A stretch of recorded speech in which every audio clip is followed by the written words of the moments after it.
ஆன்மீக அன்பர்களுக்கு வணக்கம். இன்று சிவபெருமான் தன்னுடைய தீவிர பக்தனான நந்தனார் என்பவருக்காக தரிசனம் தர நந்தி தேவரை நகர்ந்து உட்காரும்படி காட்சியளித்த கதையின் பின்னணியை காணப்போகிறோம். நந்தனார் என்பவர் சிவன் மீது அதிக பக்தி கொண்டிருந்தார். அவர் ஒரு முறை சிவனை காண கோவிலுக்கு சென்றார்.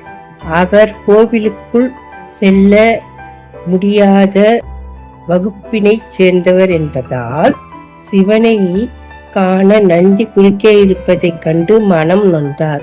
அப்போது சிவபெருமான் தன் பக்தனுக்கு காட்சி தர வேண்டும் என்பதற்காக நந்தி தேவரை சிறிது நகர்ந்து உட்கார சொன்னார். நந்தி தேவரும் நகர்ந்து உட்கார்ந்ததால் நந்தனார் சிவபெருமானை தரிசித்து மகிழ்ச்சி அடைந்தார்.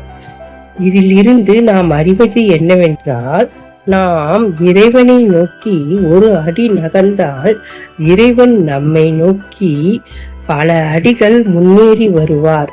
எனவே நண்பர்களே, சிவபெருமான் மீது அதிக பற்று கொண்டு அவருடைய கோயிலுக்கு சென்று தரிசனம் செய்து உங்கள் இல்லத்தின் அனைத்து துன்பங்களையும் கடந்து இன்பமாக வாழ வேண்டுகிறேன்.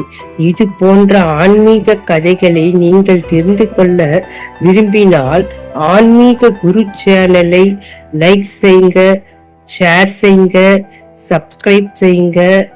நன்றி நண்பர்களே.